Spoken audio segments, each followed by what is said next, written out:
got a little bitch from the hood, I call her gang, she don't play with that base shit. I be fucking this NBA. That right there, honestly, if my mom wasn't working right now, like I would call her, cause it's a crazy experience how it happened. I was like 14, like 13, 14, middle school, something like that.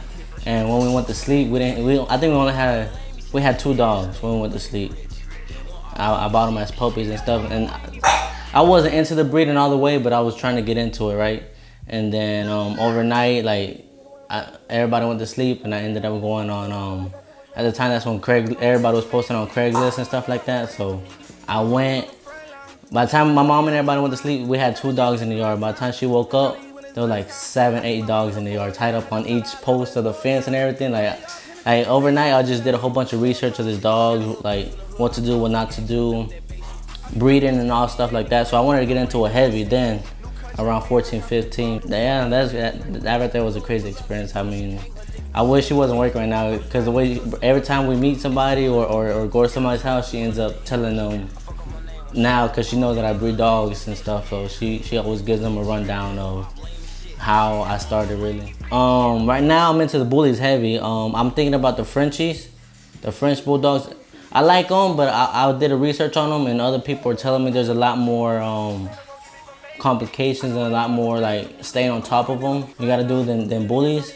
So, and English Bulldogs too. So I mean, I like both of them. I like the American Bullies, French Bulldogs, and the English. It's just right now I'm heavy on the American Bullies. Eventually, once I do more homework on them, I would transition into them. But as of right now, I'm just sticking to bullies.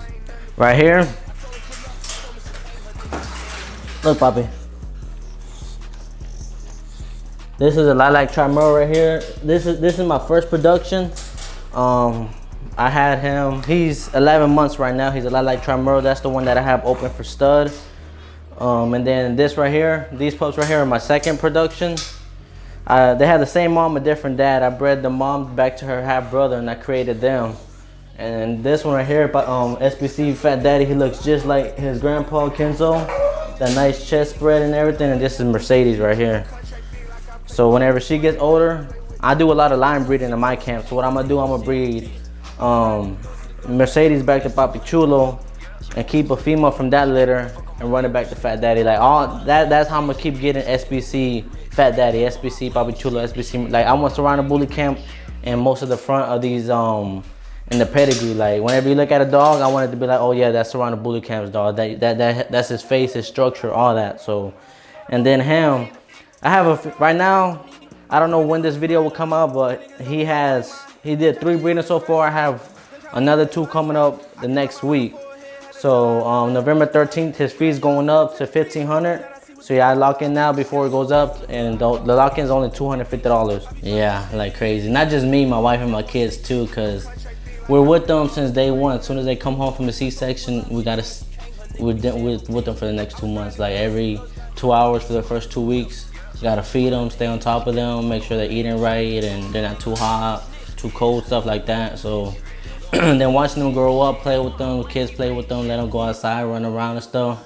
We all get attached. Like my son, this past litter, he had a dog that he just got attached with. Every time they seen each other, they would just like run to each other, and it was crazy. But I mean, we ended up selling him, but it just sucks having to get rid of dogs that we build that relationship with. Don't take the cheaper route. I see a lot of people, new people coming into the game, and they're on Facebook too. I see a lot of people posting, hey, what's out there for $1,000-$2,000? Like you're not gonna find a good quality bully with a nice pedigree, full tail, all that for that much. I mean, the minimum, if you're trying to like meet all them requirements, it's easy $5,000. You know what I mean? You might get lucky. I bought the female that I started this camp with. I bought her for $1,200.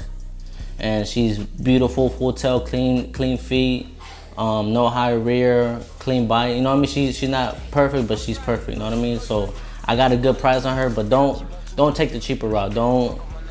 I mean, you gotta spend money to make money. If you spend the extra, if you have $3,000, wait till you save up a couple extra thousand and get enough, so you're not taking the cheaper route. Once that dog grows up, then it's gonna be a tall ass dog and you wanted a micro or a pocket, you know what I mean? So just do your research.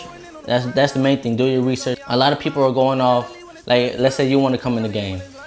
I might not tell you everything because I don't want you to be better than me, if that makes sense. You know what I mean? That's how other people are in this game too. Like, you ask them for advice, they're not gonna give you the whole thing. So you got to do your own research. You got to put your, you know what I mean? You got to do your own homework on this breed before you're getting in. Do some type of homework. Then you are gonna find some breeders that don't mind putting you on game with these dogs too. So never take the cheaper route. Study the pedigree, study the history of these dogs, and then, you know, just elevate from there.